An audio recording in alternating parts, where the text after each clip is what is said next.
Hello Capricorn, Sun, Moon, Rising, and Venus, and welcome to your reading. So Capricorn, today we're going to go over your energy as well as your person's energy. So with all that being said, Capricorn, let's get started. How does Capricorn currently view this relationship? All right, Capricorn. So we do have the Seven of Pentacles, we do have the Lovers, and then we also have the Ten of Pentacles out here with the Devil to the Nine of Wands, to the Six of Swords.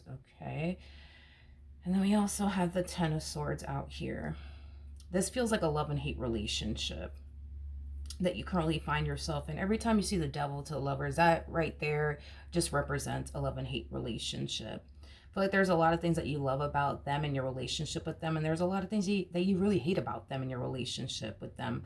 I do feel like at times this relationship brings out the worst in you, and I feel like at times this relationship brings out the best in you.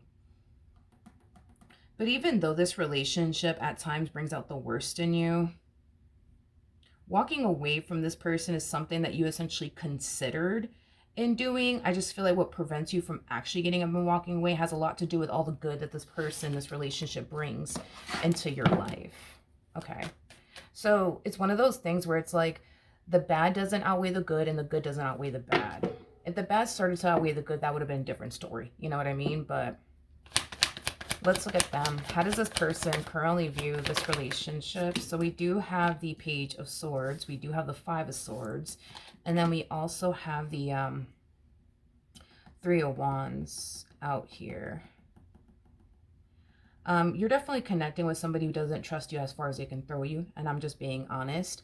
This is somebody who feels like they have to watch their back when it comes down to you. This is somebody who feels like they have to keep a very, very close eye on you. And it's all stemming from a place of them not, essentially trusting you. I feel like because this person doesn't trust you, they have definitely contemplated, on whether or not they should continue to be a part of this dynamic that they share with you, or just, get up and walk away for once and for all. But I feel like it's hard for this person to turn their back on you and walk away from this. How does Capricorn currently feel? So we do have the Two of Wands, we do have the World out here, and then we also have the Page of Pentacles. Okay. This relationship, it definitely does take a toll on you, and it definitely does affect you in a negative way, and it could just be due to this person's, trust issues. A lot of you feel like if this person would just simply trust you, you wouldn't find yourself going through the amount of things that you've been going through. And it kind of looks like that's what you've been trying to do, is gain this person's trust. Because you feel like if you're able to essentially gain their trust, it'll drastically change things for the better between the two of you. Okay. How does this person currently feel? We have the Four of Cups. We do have the Six of Swords. And then we also have the Hermit out here. Okay. So not only does this person not trust you as far as they can throw you, this relationship also brings a level of like unhappiness into their life. It also brings stagnancy into their life. It also brings stagnancy into their life is what I'm gathering. But with the Six of Swords coming out here, I just feel like due to the way that this relationship is affecting them personally, in a negative way, causes them to want to get up and go. But with the Three of Pentacles, the Six of Cups, to the Ace of Cups, it's like they just feel like they just can't do it.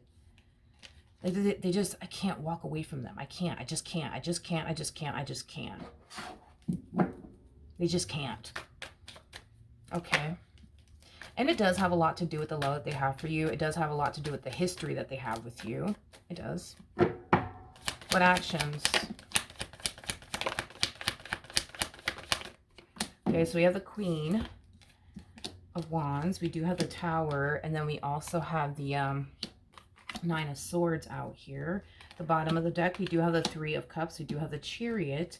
And then we also have the Death card. And then we also have the Ten of Wands. It's like you perceive this person as somebody who was set into your life to just drive you insane. I know it sounds very dramatic, but that's just kind of what I'm gathering. It's like you just look at this person like the universe sent this one over here into your life to just drive you insane. I don't feel like this person means to show up in this way, you know, as far as like not trusting you is concerned.